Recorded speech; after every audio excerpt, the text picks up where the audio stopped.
na-invite po ako dito sa DXN. Yung edad ko po is kagaya po nyo.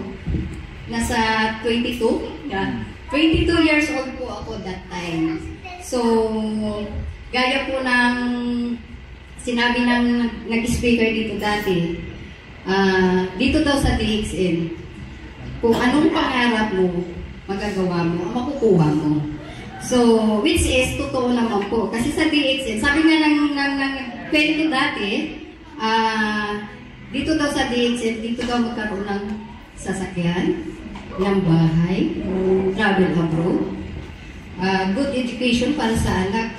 Actually po, lahat po yun, nakuha ko na po sa DXN. Yay! Yan po. So, nakapag-travel na po ako. That was 2002, tita nila na? 2002, yun yung first travel ko po sa Hong Kong. Nakapag-Malaysia na rin po ako, nakapag-Palawan, nakapag-Cebu, Bohol, nakapag-Singapore, and then nakapag-cruise ship din po ako. And ang pinakamalayo ko pong napuntahan is yung Australia. Wow! Yan po. So yun po yung lifestyle na ibibigay po sa inyo sa DXN. Ayan. So, hindi lang po yun, hindi lang doon po natatapos. Kasi po, binigyan din po ako ng sasakyan ko sa DXN. Wow! Ilan? Ayan. Ilan? 4 na po yung sasakyan. Yay! Dinadrive ko po sarili ko. So dati hindi rin po ako marunong mag-drive, nagwa 1, 2, 3. Ngayon po sa DXN, nagkaroon po ako ng 4 na sasakyan. Wow! Ayan po. At hindi lang po yun. Yun! Ayan. Nagkaroon pa po ako ng 6 na bahay. Wow! Ayan po. So, dito sa Laguna po, meron po akong 2 bahay. Meron po ako sa Taguig.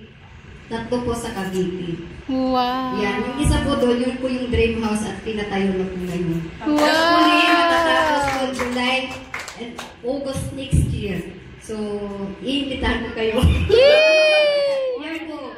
Yun po yung, andun po sa cellphone ko eh. Hindi ready. Pwede ba i-class yun, sir?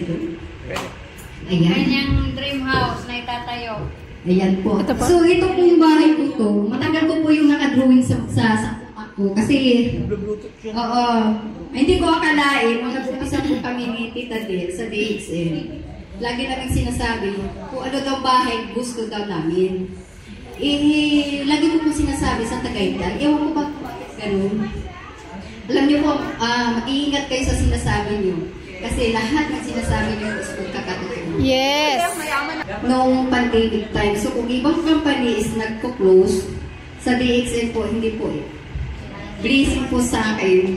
Kasi ito po yung bahay na nabuo ko. Itong bahay na to talagang pinagmamalaki ko po kasi hindi ko po akalain na mangyayari po sa akin. Kasi kung noon bata pa po ako, kung saan po ako nakikitira, kumbaga ngayong araw na to ibang bahay, next day ibang bahay, kaya kung mahanapin mo si Mayran noon, hindi alam ko saan nakitira po. So yun po yung buhay ko, kaya napansin niyo po, mas maraming bahay na binili ko kasi sasakyan, di ba? Kasi may trauma ako. May trauma akong ganon.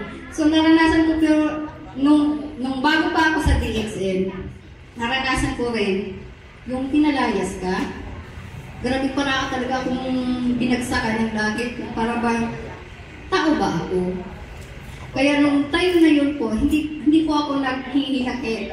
Kumbaga, nagiging inspiration ko po yun para gagawin ko lalo si DXN. Yun. Ayan po.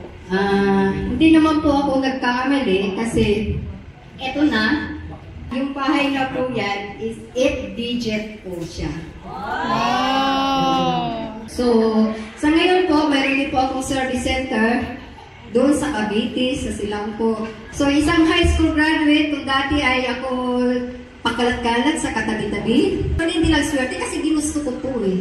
Yun. Ginusto ko po na magkaroon ng ganitong buhay. Yun. So kayo din po, depende po sa inyo kung anong gusto nyo po. So kayo po yung nakakaalam.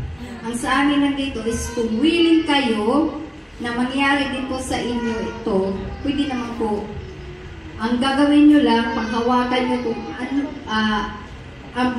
this is why, kung bakit kayo magdidis, bakit nyo gagawin. Kasi sabi ko nga kanina, anak ko, alam na niya kung anong gusto niya. So kayo, yun po yung panghahawakan nyo kung anong gusto nyo. Ang kagandahan lang dito is hindi kayo nag-iisa, marami pong tutulong sa inyo. Ayan. So, biglang nalungkot sila. biglang nalungkot. Ayan po, so, yun lang po. Maraming salamat. Ayan, may alaga po ng silang Cavite.